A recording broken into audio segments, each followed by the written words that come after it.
Bonjour et bienvenue. Vous écoutez Inner Voyage, un espace de partage et de liberté. Nos invités nous racontent des expériences uniques, celles qui leur ont permis d'ouvrir les portes de leur psyché. À travers leurs histoires personnelles et intimes, ils partagent ce qu'ils ont appris sur eux-mêmes, les espaces de leur inconscient qu'ils ont pu visiter, comment ce voyage les a déplacés et en quoi cela a changé leur rapport au monde. Cette semaine, nous recevons Manon, trentenaire parisienne, férue d'art et atteinte d'un trouble bipolaire de type 2. Le trouble bipolaire, autrefois appelé la psychose maniaco-dépressive, toucherait entre 1 à 2,5% de la population française. Manon nous partage son point de vue unique sur cet état psychique. Bonjour Manon, et merci beaucoup d'avoir accepté de me rencontrer aujourd'hui. Merci pour ta confiance. Est-ce que tu veux commencer par te décrire en quelques mots ? Oui, alors merci à toi pour cette invitation dans ce premier épisode. Du coup, je m'appelle Manon, j'habite à Paris, j'ai 30 ans. Pour me représenter en quelques mots, je suis quelqu'un de relativement joyeuse, très curieuse, plutôt passionnée, notamment d'art et puis d'autres domaines, voilà. Quelles sont aujourd'hui tes forces ? Quelles ont été tes faiblesses par le passé et quel a été ton parcours ? Donc effectivement, j'ai un trouble bipolaire.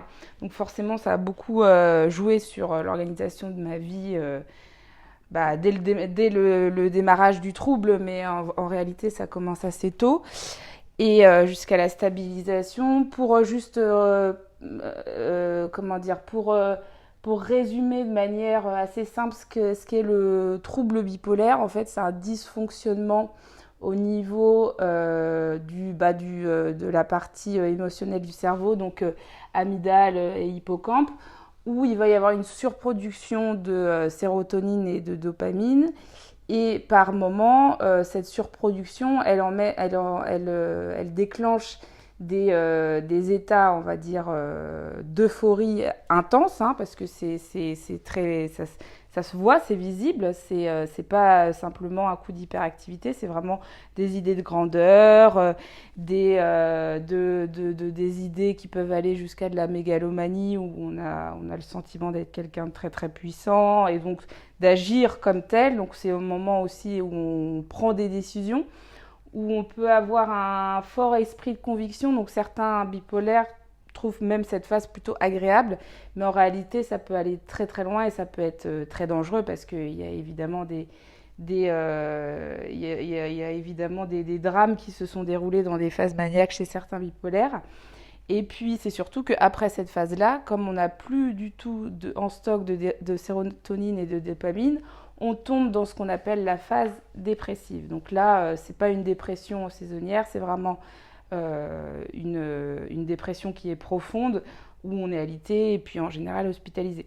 Donc ma vie a été rythmée évidemment par ces phases. Donc moi j'ai commencé à avoir des symptômes à l'âge de 10 ans, des premiers symptômes, donc beaucoup de TOC, donc les troubles obsessionnels et compulsifs. Donc à l'âge de 10 ans ça a commencé, beaucoup de cauchemars, des nuits très très agitées, des insomnies. Sachant que dans le trouble bipolaire, vraiment le premier symptôme c'est le sommeil, parce qu'en phase maniaque on ne dort pas pendant plusieurs jours sans sentiment de fatigue. Et puis j'ai fait une première phase à 18 ans dépressive profonde, et puis après tout s'est enchaîné. Voilà, donc effectivement mon parcours il a été semé d'embûches, j'ai envie de dire, mais très riche. Pendant ces phases, est-ce que tu as l'impression d'être déconnecté de toi-même, ou est-ce que, au contraire, tu as l'impression d'avoir plus d'intuition, d'être plus sensible à ton environnement ? Comment est-ce que tu décrirais ça ? En phase maniaque, ça dépend parce que à quel point elle monte. C'est-à-dire que moins on va dormir, plus les idées psychotiques, etc. peuvent venir. Mais oui, c'est sûr qu'à ce moment-là, dans la phase maniaque, j'ai, comme toutes les personnes en phase maniaque, des capacités que j'ai pas en phase euthymique, c'est-à-dire en phase normale. J'ai une capacité de production qui est anormale et qui est couplée au fait qu'on ne dort pas, donc on fait que produire tout le temps. Et puis beaucoup d'idées. On appelle ça des idées dites filantes parce qu'il y en a tellement qui arrivent en même temps qu'on n'arrive pas à aller même jusqu'au bout vraiment de l'idée. Beaucoup de confiance, etc. Donc là, ça peut aller.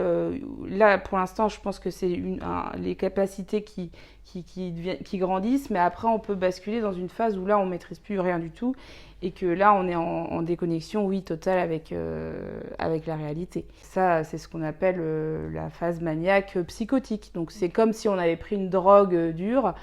Et type LSD, souvent les gens ils font la comparaison entre la manie et le LSD. Et en phase dépressive, t'as plus tes capacités de fonctionnement normal, au niveau cognitif, t'es vachement ralenti. Donc après, à savoir si c'est mon cerveau ou pas qui s'est déconnecté, je pense que mon cerveau est comme ça. Que si ça va trop loin, là, on peut aller je peux perdre contact avec la réalité, mais sinon, effectivement, j'ai une construction chimique qui est un peu différente de la normale, quoi. D'accord. Donc c'est un peu comme si tu avais exploré tout le spectre de tes personnalités, de ta personnalité, et que quand tu atteins les extrêmes, en fait, au bout d'un moment, ça te déconnecte un peu de toi-même. C'est ça, quand t'es allé trop loin, dans ce spectre, effectivement, là, t'es plus du tout en maîtrise. Et là, c'est vraiment très perturbant. C'est-à-dire que moi, je fais principalement de l'hypomanie. Donc, c'est la version un peu atténuée de la manie, bon, qui reste quand même problématique. Mais la manie, en général, c'est vraiment psychotique. Et là, j'ai fait un seul virage maniaque psychotique. Et en plus, j'avais pris avec de l'alcool, des stupéfiants, etc. Donc ça a vraiment explosé. Et en fait, j'ai complètement disparu pendant plusieurs jours. Et je me suis retrouvée même plus à Paris, carrément.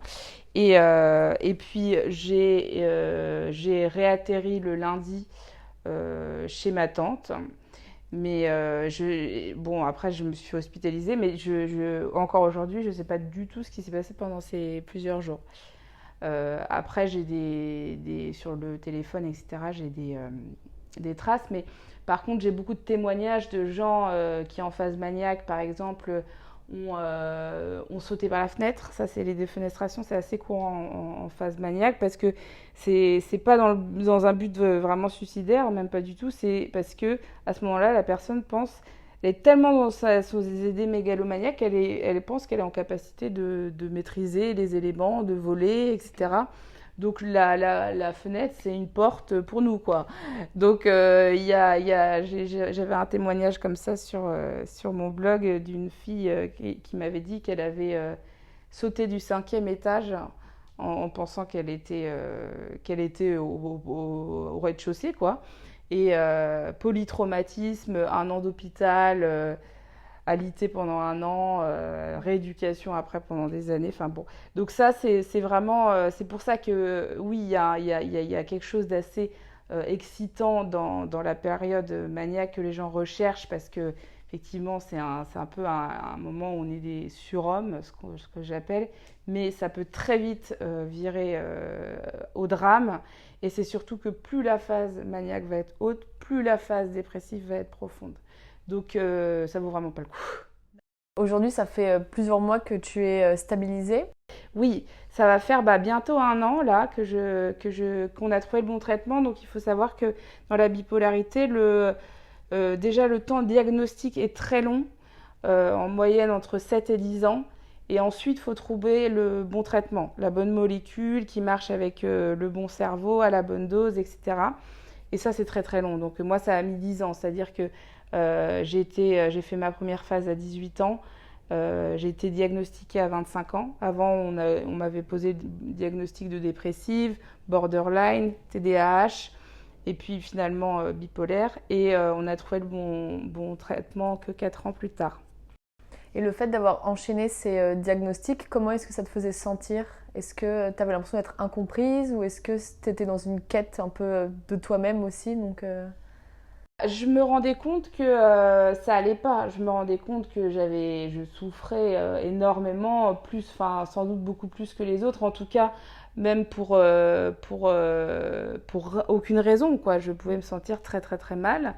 Et j'avais pas besoin de mettre forcément un nom, même si ça me rassurait qu'on ait identifié qu'il y avait un trouble, parce que je me disais au moins j'invente pas, quoi. Mais effectivement, le trouble borderline, c'était pas, ça avait du sens aussi parce que la bipolarité, elle est pas, elle est rarement seule. Il y a rarement une seule bipolarité. Normalement, en règle générale, il y a des comorbidités associées. Donc, dans mon cas, c'était l'alcool. Hein, j'ai été très longtemps alcoolique. Les troubles du comportement alimentaire, c'est pareil, très fréquent chez les bipolaires. Et puis les TOC. Voilà, donc c'est le seul truc dont j'ai pas réussi à me débarrasser complètement, mais ça va. Mais c'est difficile parce que déjà on peut pas tout traiter en même temps. Ensuite, faut traiter par ordre de priorité, c'est-à-dire que si tu picoles tous les soirs, de toute façon, même si on trouve le bon traitement, il fera pas effet parce que l'alcool annule les effets des molécules et en plus c'est hyper dépressiogène. Donc ça crée des états, même qui est le pire état de la bipolarité, ce qu'on appelle l'état mixte. C'est la manie et la dépression en même temps. Et ça, c'est terrible parce que tu as à la fois énormément... en fait, c'est la phase où il y a le plus de risques suicidaires parce que tu crois à fond en tes idées, mais tu as en même temps beaucoup d'idées noires. Donc c'est là où il y a les gens organisent vraiment le passage à l'acte. Donc ça, c'est dangereux. Et l'alcool, si on ne maîtrise pas, bien sûr, hein, il faut absolument arrêter, quoi, parce que on ne peut pas guérir de la bipolarité si en plus, si à côté, on est alcoolique, quoi. Donc l'alcool, ça vient favoriser l'apparition de ces phases mixtes dont tu parles? Oui, c'est dépressiogène, donc ça va t'amener vers des phases dépressives beaucoup plus récurrentes. Ça va, au moment où tu vas partir en up. Partir en up, c'est partir en phase maniaque? Ouais, voilà, où tu pars en phase maniaque avec l'alcool qui est dépressiogène, ça va venir mixer un peu et ça fait ce qu'on appelle des phases mixtes. Et puis non, mais ça joue sur... le traitement ne peut pas marcher, enfin, donc du coup, il fallait absolument que j'arrête l'alcool. Mais c'était une addiction qui était très forte. Et puis dans mon cas, c'était pas c'était une addiction qui était à visée hypnotique. C'est-à-dire que je buvais en partie seule. Et puis pour m'endormir, et parce que je craignais énormément le moment du sommeil. Qu'est-ce que tu craignais pour le moment du sommeil? Je sais pas vraiment à ce moment-là. J'avais une grosse angoisse du sommeil. Je pense que c'était l'angoisse du vide. Je pense que c'était aussi l'angoisse de ne pas dormir parce que comme je disais tout à l'heure, le sommeil, c'est le premier symptôme de la bipolarité. Donc, si tu dors trop ou si tu dors pas, tu sais que tu vas partir dans une phase. Et puis, je veux dire, c'est quand tu sais que tu peux pas faire confiance à ta propre tête, c'est dur de vivre avec ça, quoi. De vivre au quotidien en sachant qu'à tout moment, bon, parce qu'il y en a qui prennent des drogues, etc., mais ils savent quand ils la prennent, le contexte, etc. Nous, ça peut arriver à tout moment, au supermarché, à la messe, j'en sais rien. Dans des moments pas appropriés, quoi. Donc, tu avais l'impression de vivre un peu avec une épée de Damoclès au-dessus de la tête? Oui, et puis de ce fait-là, l'alcool, c'était vraiment le moyen pour moi de faire taire toutes ces émotions. Et puis, c'était de l'autodestruction, hein. Donc, aujourd'hui, tu as trouvé un traitement qui te correspond, un traitement médicamenteux.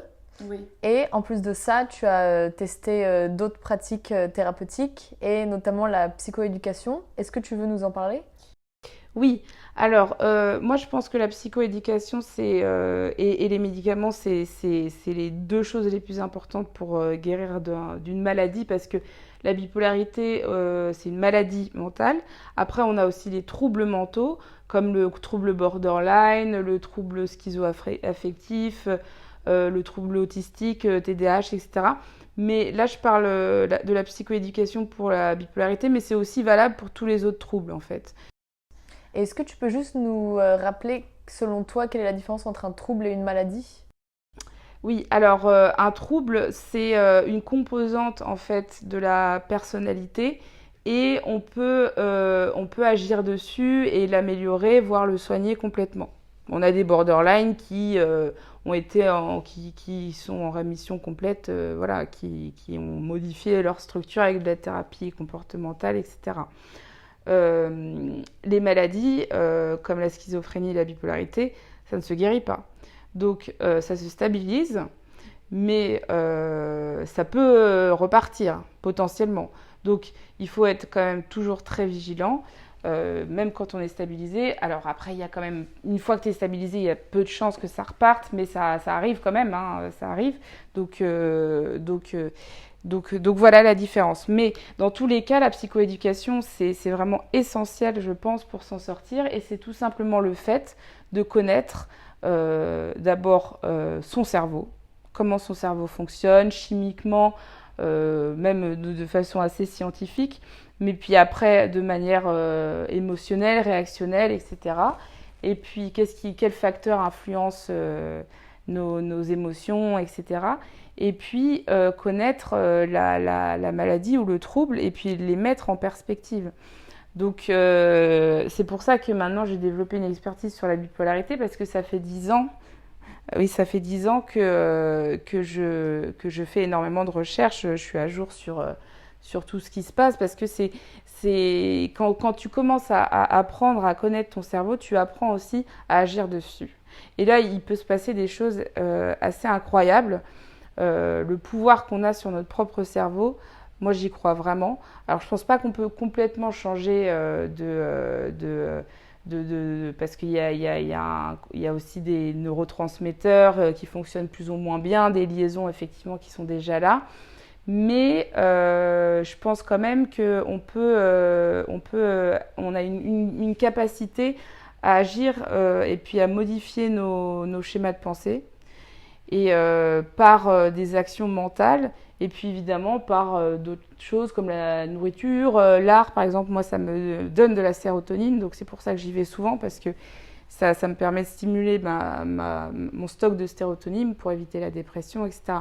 Mais ça c'est se connaître de l'intérieur chimiquement, etc. Pour moi c'est très important et c'est ça la psychoéducation.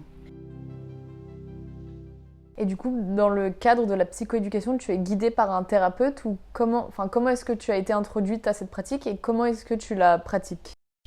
Alors, moi, il faut savoir que quand j'ai été diagnostiquée, donc il y a plus de 10 ans, déjà, en fait, la bipolarité, encore maintenant, c'est pas connu, mais c'était encore moins connu il y a 10 ans.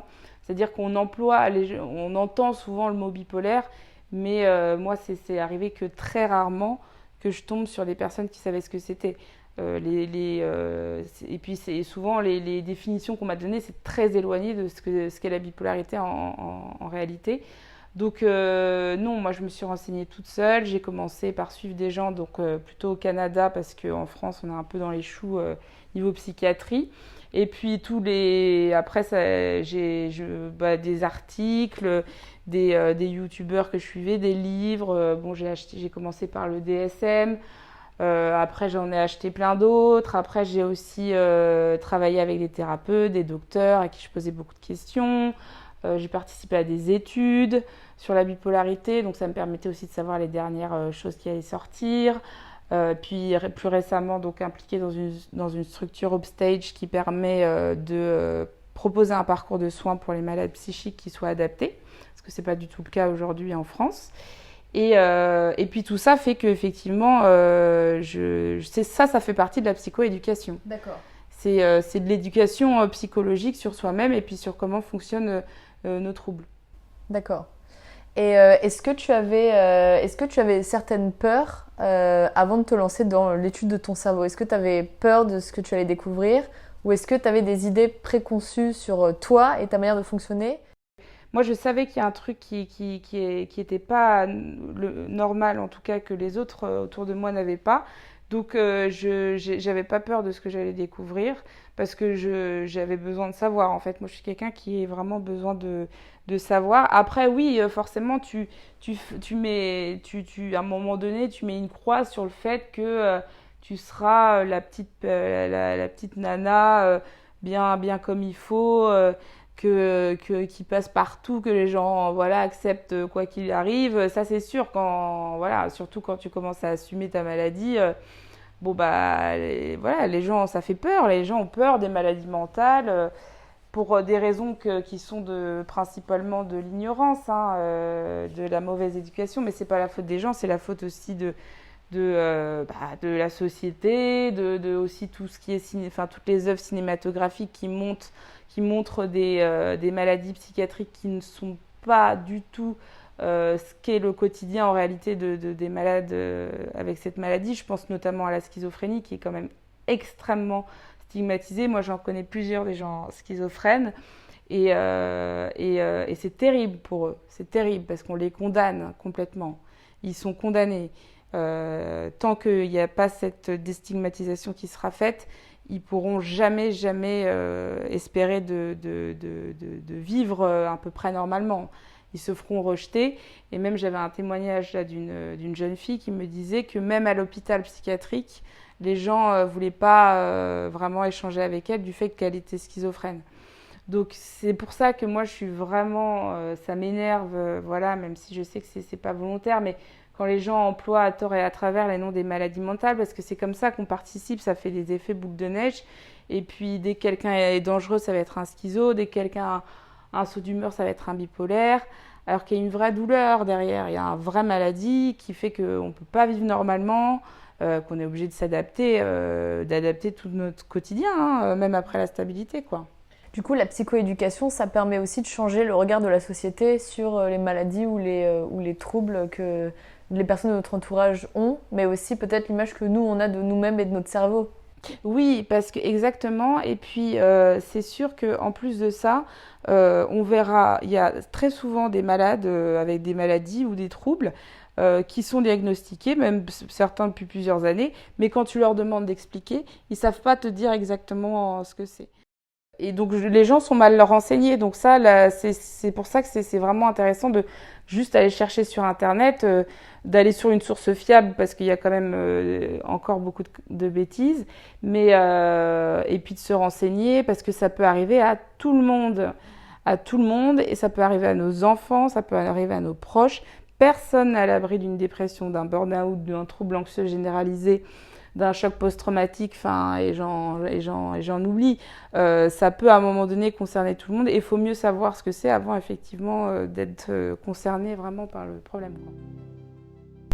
Ça fait donc partie de tes engagements ? On est en train de militer pour faire de la santé mentale la grande cause nationale 2025 qui permettrait justement une déstigmatisation mais assez massive parce que en fait on est tous d'accord pour dire que ça doit se centrer autour de la déstigmatisation et la sensibilisation et ensuite du parcours de soins qui doit être amélioré parce que c'est quand même assez catastrophique. D'accord.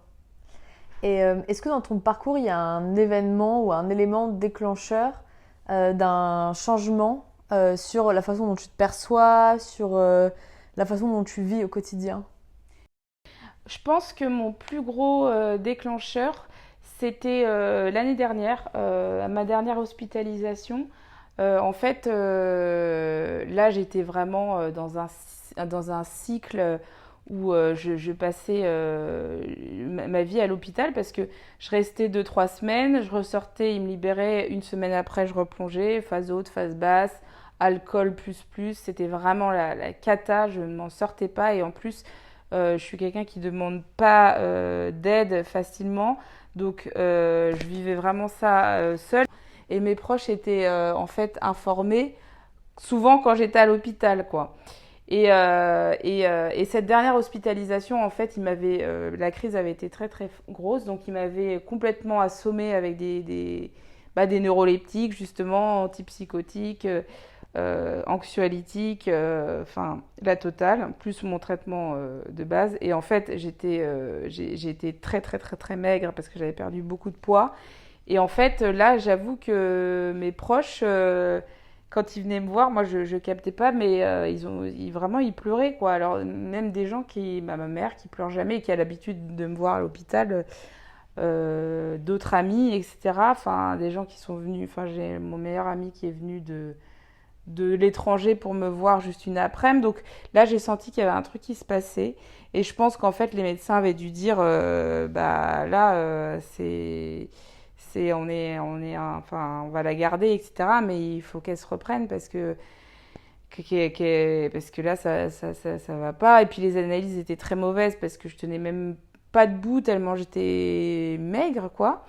Et là, j'ai eu un déclic où je me suis dit, soit t'arrêtes là et basta, soit tu te bats une dernière fois, mais là, t'es obligé de tout donner parce que t'es vraiment au fond du trou. Donc pour voir la lumière, il va falloir vraiment cravacher. Et j'ai eu un espèce d'élan de vie.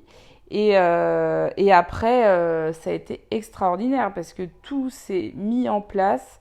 C'est pour ça, je pense que je suis quelqu'un quand même, malgré tout ça, qui ait beaucoup de chance parce que j'ai trouvé tout de suite un bon boulot.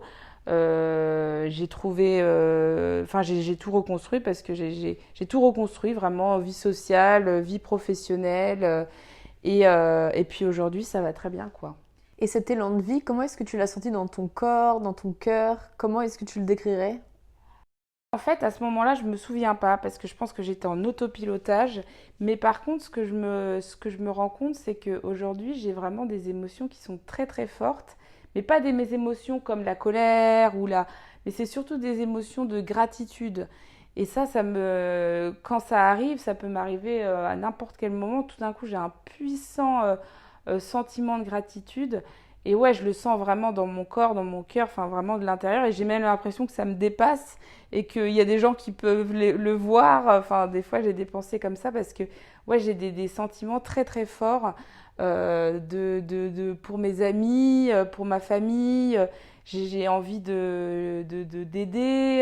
Je trouve que je suis dans une démarche vraiment une bonne démarche, quoi. Pas de destruction comme j'ai été tout le temps, mais au contraire de construction et puis d'envie de faire du bien autour de moi, d'envie d'être proche de ceux qui n'ont pas de possibilité de s'en sortir seuls, qui n'ont pas d'entourage. Enfin, tout ça, ça donne beaucoup de sens maintenant. Et un sentiment de gratitude envers toi-même aussi, d'avoir décidé de te prendre en main? Ouais, franchement, je pense que c'est rare dans la vie où je me suis dit ça, mais là, je me dis vraiment, t'as fait du bon boulot, quoi. T'as bien bossé. Trop bien. Ouais, parce que c'était quand même pas gagné et personne s'y attendait, je pense. Mais ça, c'est assez propre à ma personnalité, mais oui, oui, non, mais c'est vrai que ça, et se reconnecter à ses émotions, c'est quand même fantastique, quoi. Et ça, on le fait quand on est bien dans sa tête et puis quand on a purgé toutes les mauvaises ondes et puis toutes les mauvaises toxines de notre corps, quoi, même si forcément il en reste un peu. Du coup, comment est-ce qu'aujourd'hui tu te reconnectes à tes émotions? Est-ce que tu le fais par des pratiques en particulier? J'ai une routine, ça j'essaye de me forcer à l'avoir. Après, c'est vrai que moi je me suis vraiment délaissée par exemple de mon téléphone. Je l'utilise quelques fois dans la journée de manière où là je vais être efficace dessus, je vais faire tout ce que j'ai envie de faire. Et après, j'essaye vraiment de le laisser loin et je me rends compte que j'arrive beaucoup plus à être dans l'instant présent quand je le fais. Après, je passe aussi beaucoup de temps seule, alors qu'avant, j'aimais pas vraiment être seule. Là, je passe beaucoup de temps seule et j'aime bien. Et pour me reconnecter, après en pratique, bah, moi, j'ai pas une pratique particulière, mais par contre, dès que j'ai l'occasion d'en faire, bon, bah, je fais une. Je suis évidemment bien branchée sur tout ce qui est spirituel, mais aussi artistique. Hein. Ça, c'est encore une fois, ça c'est un ancrage de faire des expositions régulièrement ou des activités même autour de l'art et puis de voir des gens avec qui je sais on va avoir une énergie, on va développer ensemble une énergie qui sera vraiment productive, quoi. Très bien. Et est-ce que est-ce que toutes tes expériences t'ont permis de comprendre des choses sur toi et sur l'être humain en général que tu ne soupçonnais pas forcément? Oui, bah en fait, c'est vrai que j'ai l'impression un peu d'avoir eu plusieurs identités parce que il y a effectivement à la dizaine d'années, à 10 ans où j'ai commencé à avoir un peu de troubles. Après, il y a l'adolescence où là, j'ai commencé à avoir un rapport à mon corps qui était très problématique parce que je lui faisais du mal et puis parce que je me réduisais complètement à ça. Je pensais que c'était ma seule valeur. Et puis après, beaucoup plus tard, en faisant tout un travail de psychogénéalogie et puis de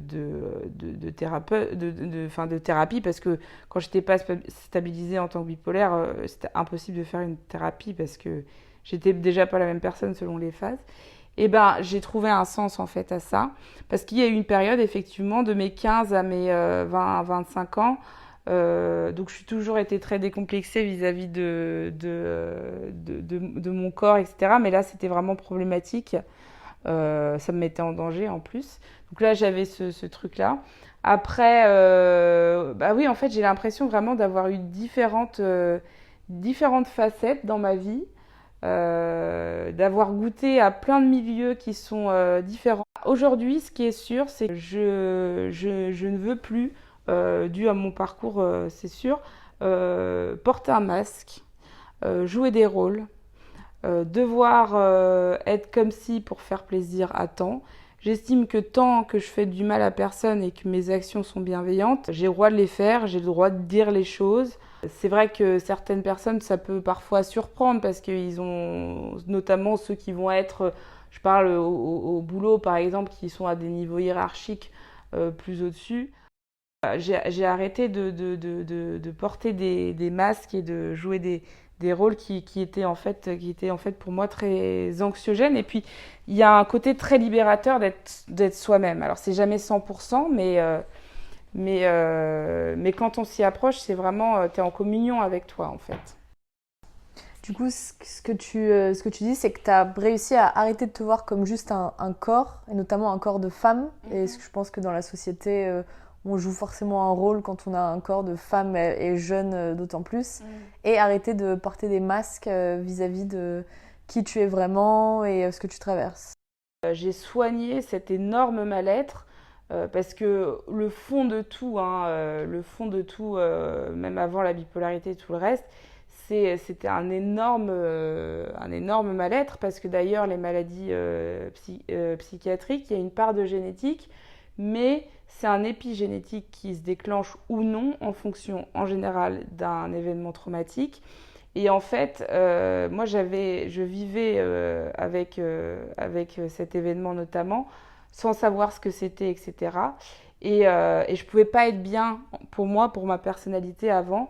Donc je pense que ce qui a le plus changé, c'est de passer de quelqu'un qui savait pas qui elle était, qui était en quête identitaire, qui était en refus de soi-même, qui était en recherche d'être quelqu'un d'autre, en recherche d'être quelqu'un d'autre, à une personne qui s'accepte complètement, qui s'assume et qui fait ce qu'elle a envie, quoi. Et ça, c'est beau. Ouais, c'est vrai que je le souhaite à tous. Est-ce que du coup, tu as un conseil que tu pourrais donner à la Manon d'il y a 5 ans ou d'il y a 10 ans, ou même à une Manon qui serait beaucoup plus jeune ? Si j'avais petite Manon, j'y pense des fois à la petite Manon justement, et quand j'y pense en général, je me vois, donc moi adulte, en train d'aller vers elle, et puis de l'enlacer, de lui faire un câlin, et de lui dire que c'est fini maintenant, tu es en sécurité. Et juste d'être en état de chaleur avec son petit soi, parce que souvent, même quand il nous est arrivé des choses et qu'on est petit, on va s'en vouloir. En fait, pendant des années, on va s'en vouloir des choses qui se sont passées alors qu'on est petit, même si ça peut être aussi, par exemple, une mère qui n'est pas présente, un père qui est alcoolique, ou d'autres traumatismes de ce genre. On va se le mettre sur le dos, et en fait c'est super important d'aller voir son enfant et puis de lui dire que c'est fini, il a fait comme il pouvait avec les informations qu'il avait à l'époque, et maintenant tout va s'arranger, voilà. Et du coup, aujourd'hui, tu te sens en sécurité ? Oui, j'ai vraiment, j'ai vraiment un sentiment de sécurité, un sentiment de stabilité.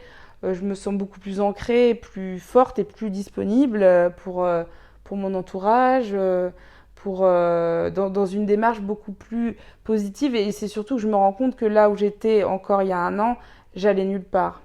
C'était une route qui menait nulle part. Donc là, ça y est, je me suis remis un peu dans les rails, tout en ayant effectivement ma personnalité, etc.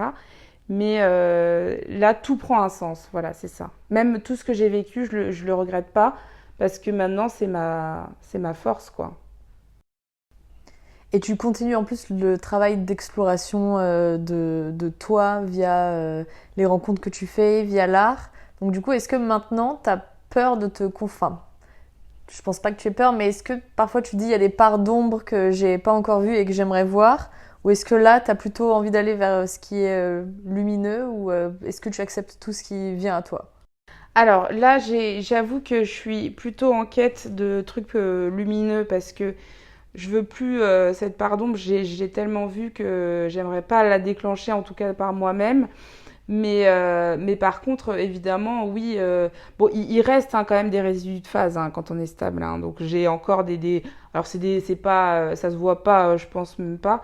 Mais c'est des coups d'hyperactivité où tout d'un coup, je vais commencer à faire un million de trucs où je dors moins effectivement, et puis d'autres coups où je suis un peu plus down. Mais non, je cherche vraiment à stimuler naturellement, si je peux, ma sérotonine, à voir des gens qui me donnent des bonnes vibes, et tous les autres, je les ai écartés. Vraiment, j'ai fait un tri mais assez drastique, même ceux qui n'étaient pas méchants, mais tous ceux qui avaient une mauvaise influence, malheureusement, ils sont tous passés à la trappe. J'essaye aussi d'éviter le maximum de trop être drainé parce que comme je parle dans ma communauté, il y a énormément de personnes avec des troubles psychiatriques, mais du coup ils sont pas stabilisés. Donc ça peut être très dur en fait, parce qu'il y a des témoignages qui sont très très lourds. Et puis c'est potentiellement aussi des gens qui sont en crise. Hein. Ils peuvent être en manie par exemple, ils peuvent être en phase haute quand ils te parlent, donc tu comprends rien, ou en phase basse, donc ils sont très très négatifs. Donc ça, j'essaye aussi d'avoir la bonne distance pour pas me faire happer par ce monde qui a besoin d'aide et que j'ai envie d'aider, mais je sais que la charge énergétique, elle est forte et que je peux pas le faire tout le temps. C'est pour ça que j'ai un métier à côté qui n'a rien à voir avec ça et que je souhaite garder, quoi. Et est-ce que tu aurais des œuvres d'art, des livres ou des artistes ou des penseurs qui t'ont inspiré et qui t'ont aidé dans ton parcours? Oui, bien sûr. Alors, sur le plan artistique, moi j'aime bien, en général je suis plutôt branchée moderniste, donc tous les impressionnistes, Matisse, Van Gogh, ça peut être aussi plein d'autres, il y en a tellement des impressionnistes que j'aime bien, mais Monet aussi. Bon, c'est faire ce genre de musée-là, j'avoue que ça me ressource. Après aussi, dans du contemporain, il y a toujours aussi des choses qui peuvent être sympas. Et après, surtout, ce que je voulais dire en termes de philosophe, j'ai été pas mal inspirée par la philosophie stoïcienne, que je trouve qui est arrivé au bon moment, c'est-à-dire que c'était comme c'est en fait très finalement terre à terre, mais en même temps puissant. Je trouve que vraiment il y a une puissance dans les citations stoïciennes et qui m'ont vraiment permis d'ancrer des trucs dans mon cerveau parce que vraiment je les mettais tous les jours, hein, tous les matins. Et puis qui sont des citations qui sont très nobles. Hein, c'est pour la bonne cause, je veux dire. Mais ça, je le faisais aussi régulièrement le matin parce que c'est comme ça qu'on ancre, c'est en se le répétant régulièrement. Et ça m'a permis d'avoir aussi une autre vision, ouais. Et pour nos auditeurs qui voudraient se renseigner sur la psychoéducation ou qui voudraient commencer à s'éduquer sur leur cerveau, qu'est-ce que tu conseilles? Alors, comme chaîne, je conseille plutôt... alors, il y en a un français qui s'appelle PsychoQuack, qui est rigolo en plus, qui est un très bon psychiatre. Après, il y a un Canadien qui s'appelle Cyril quelque chose. Vous allez trouver si vous mettez Cyril psychiatrie. Donc, qui est bien aussi. Lui, il explique tous les troubles de manière claire, mais par contre, il garde vraiment le vocabulaire médical, quoi. Donc, c'est pas de la vulgarisation banale, ça reste quand même assez technique. Après, en tant que... c'est intéressant aussi d'aller pour la bipolarité sur Argos 2001 parce que là, il y a toutes les news. C'est vraiment le site de référence. Après, je regarde sur plein de sites différents si la source est bien fiable. Voilà. Et puis, d'ailleurs, en peintre aussi qui m'inspire beaucoup, un peintre contemporain qui est bipolaire, c'est Garouste. Et Garouste, c'est un peintre bipolaire qui n'est pas stabilisé d'ailleurs et qui a fait des toiles sous ses deux faces. Donc voilà, et juste, excusez-moi, j'ai switché, mais pour la psychoéducation, après, il y a évidemment aussi tous les bouquins. Il y a des films qui sont très bien, qui sont proches de la réalité. On va avoir le très connu Une vie volée, mais c'est comment ça se passe dans les hôpitaux psychiatriques et c'est vrai que c'est comme ça. Après, j'en ai regardé tellement des films. Tu pourras nous partager peut-être une liste de références. Et donc les films, il y en a plein. Il faut regarder beaucoup de documentaires. Je regarde également sur le cerveau. Et puis, et après, par les médecins, on apprend aussi beaucoup directement par les médecins quand on est concerné par la maladie.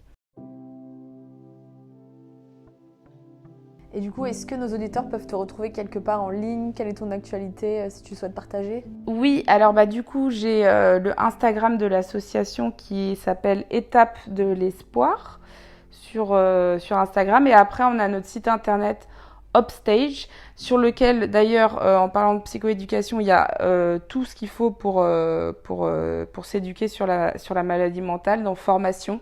On a fait plein de vidéos quali en plus pour tout expliquer, qui sont en accès gratuit. Merci beaucoup Manon. Est-ce qu'il y a une dernière phrase que tu voudrais rajouter? Je dirais que rien n'est figé, rien n'est permanent. Et que tant qu'il y a encore de la vie, il y a encore de l'espoir. C'est très beau. Et c'est stoïcien peut-être. Oui. Faut que je me débranche. Super, merci beaucoup pour ton temps. Merci beaucoup d'avoir partagé tout ça. C'est hyper intéressant et hyper enrichissant. Et tu as vraiment un parcours qui est inspirant. Donc je pense qu'il y a beaucoup de gens qui pourront se reconnaître et retrouver la flamme de l'espoir. C'est tout ce que je vous souhaite à tous.